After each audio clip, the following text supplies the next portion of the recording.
But let's make this one very clean and simple. On May 30th, Spacex organization அவங்களோட Falcon 9 rocket boosters ஆலையும் இந்த Crew Dragon mission use பண்ணியும் ரெண்டு NASA space astronauts International Space Station comes வச்சாங்க. Very simple, very clean. இது காலகாலமா நடந்தது. But literally it's the most historic moment ever.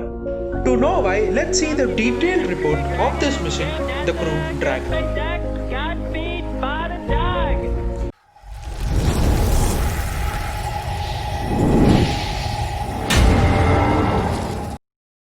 But actually, இந்த project நடந்ததுக்கான முக்கியமான காரணம் ரஷ்யன்ஸ்.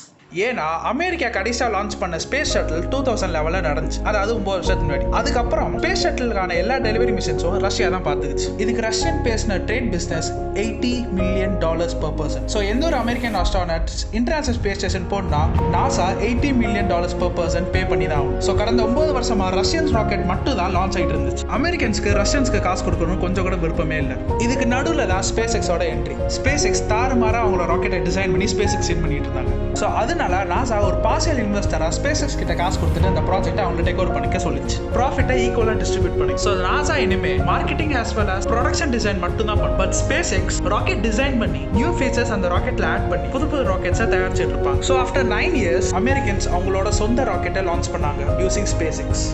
ஸோ இந்த ப்ராஜெக்ட் நடந்ததுக்கு முதல் ரீசன் அமெரிக்கன்ஸோட vision. American astronauts on American rockets from American soil. This is America. இப்போ இந்த மிஷனோட டீடைல் ஸ்ட்ரக்சர் நம்ம பார்ப்போம். ராக்கெட் செய்யறது ஒன்றும் அவ்வளோ ஈஸியான விஷயம்லாம் கிடையாது. It takes years of planning, labour, astronauts and obviously plenty of rockets. பழைய ஸ்பேஸ் ஷட்டில் மாதிரி இல்லாம ஒரு whole new feature. My first impression of the inside of Crew Dragon, I was amazed. It's obviously a modern space vehicle. It's very sleek design inside, very comfortable. இனிஷியலா நம்ம பேச போறது Dragon capsule and trunk. இந்த Dragon கேப்சூல்ல தான் astronauts place பண்ண வச்சிருப்பாங்க. அதோட ட்ரங்க் ரீஜன்ல சோலார் பேனல்ஸ் பிளேஸ் பண்ணிருப்பாங்க ஃபார் தி எனர்ஜி பர்பஸ். கேப்சூலை சுத்தி டிராகோ கிளஸ்டர்ஸ் யூஸ் பண்ணுவாங்க அந்த கேப்சூலை ப்ரொபலன்ட் பண்ண. நாசா கேப்சூலோட மேனுஃபேக்சரிங் பார்ட்டை ஸ்பேஸ்எக்ஸ் as well as போயிங்க்கு கான்ட்ராக்ட் கொடுத்திருந்தாங்க. பட் சேஃப்டி வைஸ் ஸ்பேஸ்எக்ஸோட capsule is more durable compared to Boeing. So அதனால ஸ்பேஸ்எக்ஸ் கேப்சூலை யூஸ் பண்ண ஆரம்பிச்சிட்டாங்க.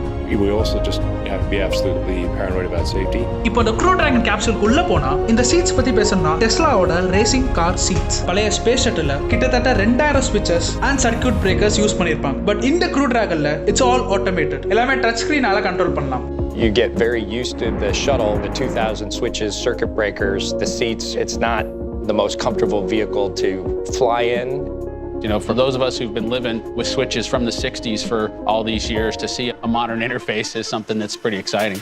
இது என்ன அவ்வளவு பெரிய விஷயமான்னு கேட்கலாம். பட் டச் ஸ்கிரீன்ல ஏதாவது ஒரு ஃபால்ட் நடந்தா the whole mission ஃபெயிலியர் ஆக வாய்ப்பு இருக்கு. It's very risky task. And இதோட gloves பாத்தீங்கன்னா டச் ஸ்கிரீனோட இன்டகிரேட் ஆயிருக்கு. As a booster, Falcon 9 rocket booster use பண்றாங்க using liquid oxygen as a propellant fuel. இந்த Falcon 9 boosters ஓட மெயின் அட்வான்டேஜ் பாத்தீங்கன்னா கிட்டத்தட்ட 100 times இந்த பூஸ்டர் ராக்கெட்டால ரீயூஸ் பண்ண முடியும். சோ இதனால millions of dollars ஸ்பேஸ் ஏஜென்சியால கெயின் பண்ண முடியும். And நம்ம நெக்ஸ்ட் பார்க்க போறது the space suits.